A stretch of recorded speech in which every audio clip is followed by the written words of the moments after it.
Red Dead Redemption, it arrives on the Switch, and while there's been much discussion around the pricing of this release, I do want to focus on what you are getting here for your cash, how the port stands up, and whether new and returning fans should be taking a look. I'll also give my own personal opinion on the pricing towards the end of the video, but with that, my name's Alex, this is SwitchCorner, and if you do enjoy this video, consider subscribing, it helps out the channel a huge amount. Well, most will know, just a quick overview, Red Dead Redemption is an open world game that was released originally back in 2010. It's set in the declining years of the American Wild West. Now here you take on the role of John Marston, it's the early 1900s, and it's established quickly that you are a former outlaw that seeks redemption. Well, that and the government is tasking you with hunting down your former gang members. It's an incredibly well done story, though I'd argue the ending could have been better. It's been a long time though since I've played the game, but it's aged incredibly well. I'm just a few hours in at this point, and I will have a full review once I get through both the base game and the Undead Nightmare expansion. So when it comes to gameplay, expect on foot and horse-based exploration, gunfights, hunting, races, and the list goes on. By 2010, Rockstar was known for their expansive worlds and mission selection, and that's very much reflected in this release. A couple of standout features that I felt were game-changing back at release were the honor system, which impacted how NPCs reacted to you, basically whether you did a good deed or a bad one. It had me always questioning the decisions I was making. And then also the Dead Eye system. It's an ability to slow down time during gunplay, but it really elevated that cinematic nature of the experience. Alongside the base game then, we also get access to Undead Nightmare. Now this was a standalone expansion that takes a setting and characters but introduces the idea of a zombie apocalypse in the Wild West. Basically, a plague has overtaken the land and John Marston is the man for the job to sort things out.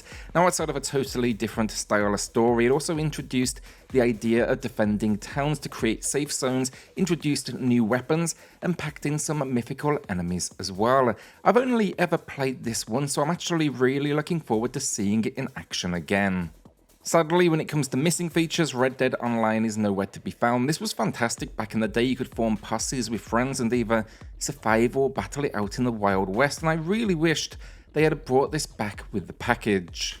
Two features that do appear on the Switch, however, are achievements. These are built into the game's pause menu, which I always like to see. And then I'm not sure if this was in the original release, but there's a cheats menu where there's a huge amount to choose from to tweak your experience. There's no question on my part regarding the quality of this game. Honestly, it's a masterpiece of storytelling and production quality. But now let's get into that port and really see what they have done. So when it comes to this release, it's really the performance and visuals that could have seen the most impact, but it is light work. I'm sure most of you do expect that. And they never did advertise this as a remaster or really an upgrade. It is simply a port. I am curious to whether this is just an approach of giving it a very slight tweak and getting it out the door onto new systems, or is this a response to the disaster release of Grand Theft Auto Trilogy, where they attempted to go above and beyond and completely fell short? That release cost Rockstar a huge amount of time. We ended up receiving numerous patches, and my understanding is they actually had to dedicate internal resources to it. Here we now have a different team behind the work, and it is definitely much stronger. First of all, resolution, we're getting 1080p docs, 720p in handout. I think it looks great, honestly, still. Clarity definitely helps the world. It's also then running at a locked 30 frames per second. That is not a restriction of the Switch, rather the release itself, and that is going for all systems this new bundle was released upon. I would have loved to have seen a boost to 60 FPS, but I also wouldn't have wanted to see too many compromises to achieve that. Visually then, it's largely the same. There's numerous comparison videos out there, and very little has changed. The textures remain the same, character models in the world identical, and the game, it still suffers from some of the same issues, mainly due to the scope of the location, but think pop-in, that is particularly noticeable when you approach any larger surfaces such as hillsides or mountains. They smartly, however, didn't put remastered in the title. It is simply a HD upscale overall, and that is exactly what they promised, a port of Red Dead Redemption, the well-loved game that I guess many of us wanted to see a little bit more respect for.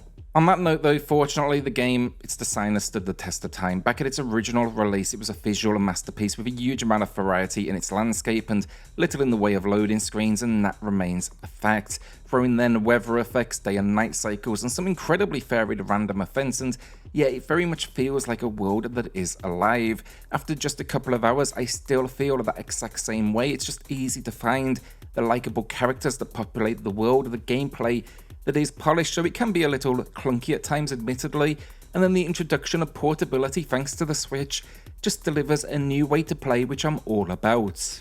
The audio then, I remember back at release being impressed, and while I did note that some of the recording quality occasionally feels a little maybe low, maybe some compression at points, but the acting here that is on display is something special. This diverse cast is brought to life by what is clearly an incredibly talented voice acting team, and then the music and the sound effects elevate things further. This world sounds alive, guns, horses for example. They had a weight to that sound field, and the music, it is stunning, clearly influenced by spaghetti westerns, but it was incredible how many of these tracks I instantly recognized and reminisced about enjoying. When it comes to pricing then, let's address this, as I know many are out to basically hate on this game immediately as they don't agree with the practice taking place, and I do agree. We've seen discussions of perceived value that I don't think are quite on the mark recently. I think this is about $20 too high personally. I think $29.99 USD would have kind of been that sweet spot to make it an easy recommendation. Now as it stands, I think returning fans, you can afford to wait on a sale, but newcomers, there's so much to like here. It's an incredible game that has aged perfectly. Where I think this package truly falters is, this is a classic game, it's bundling in the standalone DLC as well. No doubt these will as well be broken out separately in the future.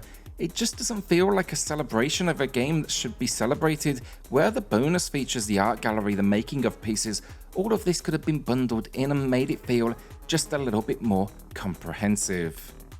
So here's the realistic breakdown in my opinion. The game itself is a masterpiece, and now we can play it portably, which adds a huge amount of value. If you've never played it, you absolutely should. If you're returning and feel comfortable waiting, probably wait on that sale. The gameplay is incredible, however. The Undead Nightmares DLC is a fun spin on the formula, and that resolution bump and locked frame rate, they honestly do feel nice.